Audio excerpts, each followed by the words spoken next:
Heavens to Murgatroyd! Are you ready to get out of your comfort zone? Let's be a snagglepuss. Stay tuned.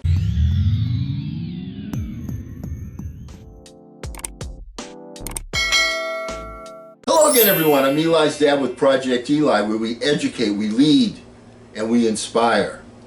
And one of the biggest roadblocks for people to advance from the 95% crowd to the 5% crowd is their ability to get out of their comfort zone.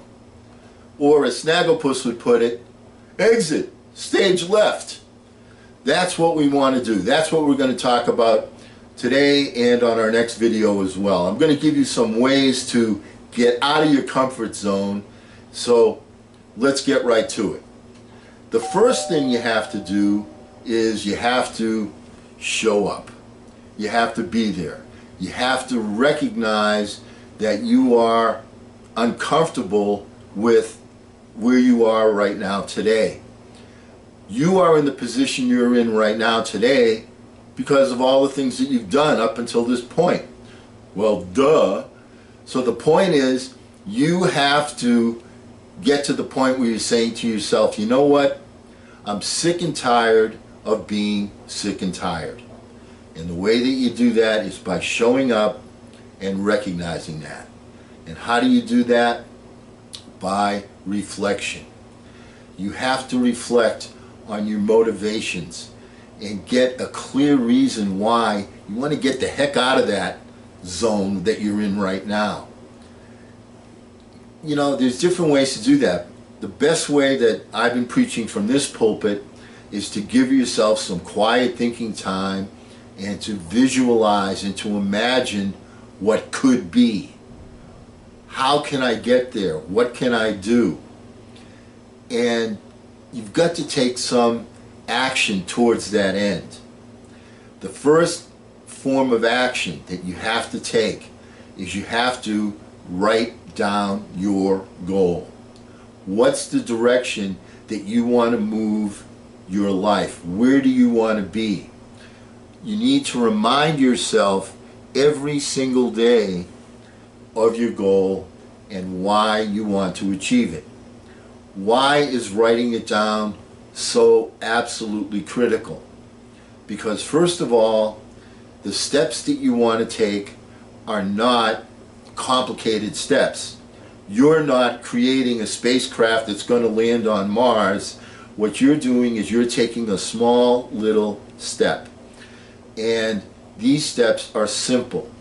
So the first thing you want to do is to clarify in a simple sentence exactly where you want to be. Make it simple. Keep it simple. This is where I want to be. This is what I want to accomplish. That it's a critical step. You have to write it down, because when you write something down in a sentence, it gives it clarity. It's not abstract anymore. There's specificity to it. Does that make some sense? The fourth step you want to take is to recognize that a goal is not just about achievement. It's about the person that you become once you achieve that goal.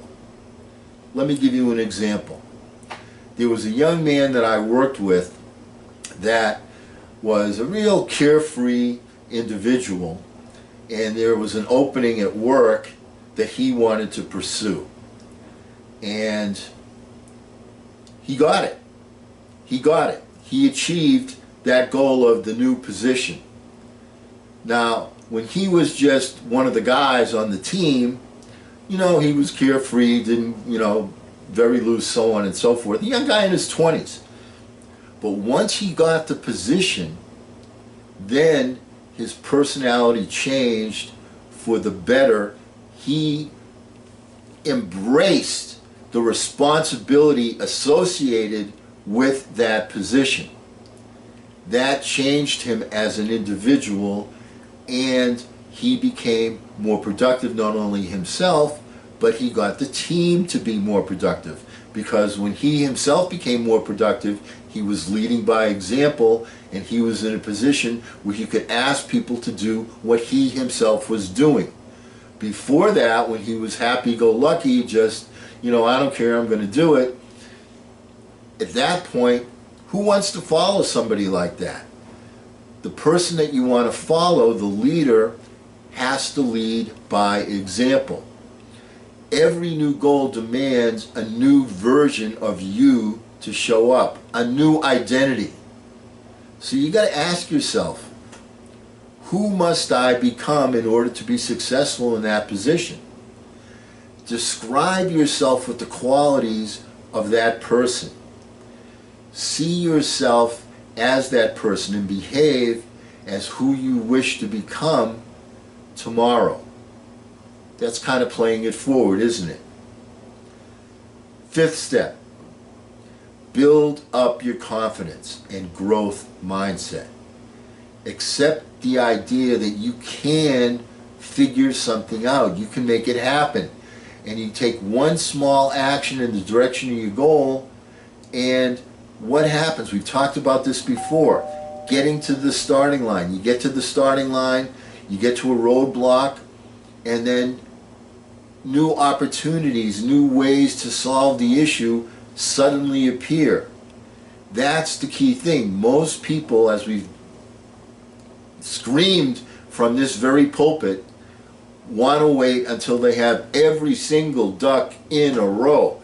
Once again, when you go to work, you don't get in your car and wait for every light to be green. You go, you're going to run to a yellow light, a green light, a yellow light, a red light. There's going to be an accident. There's going to be a detour. There's going to be things. But what do? You reset your GPS. A new way will appear. This is such a critical concept to master that the people that are the achievers just say, okay, this is going to get me moving. This is going to get my momentum moving in a positive direction. Once you do that and you get to that roadblock, then you go back, you start again, and you look for a new starting line. Success is not running a race all the way through. Success is a series of sprints where you have a new starting line and we keep score that way. That's how people achieve. Those are the critical steps, the first 5 critical steps that you want to take to get your butt out of your comfort zone. Once again, let's review them very quickly. First of all, show up, get sick and tired of being sick and tired. Make that commitment to yourself.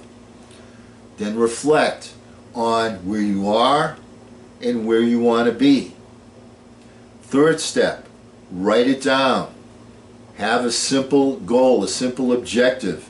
When you write it down, it creates the clarity that you need in order to achieve, in order to get out of your comfort zone.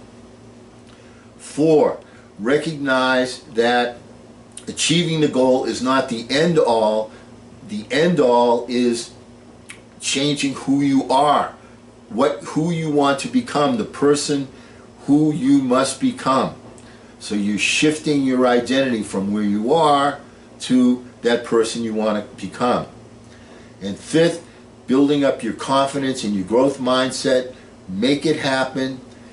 Find a starting line. Get to that starting line. Recognize that there's going to be a number of different starting lines. That it's not one long race, that it's a series of sprints. Next time we get together, we will finish the steps that will help you to get out of your comfort zone and become a 5%er. And because we'll never end a meeting on a philosophical note, heavens to Murgatroyd, get out there and charge! I'm Eli's dad.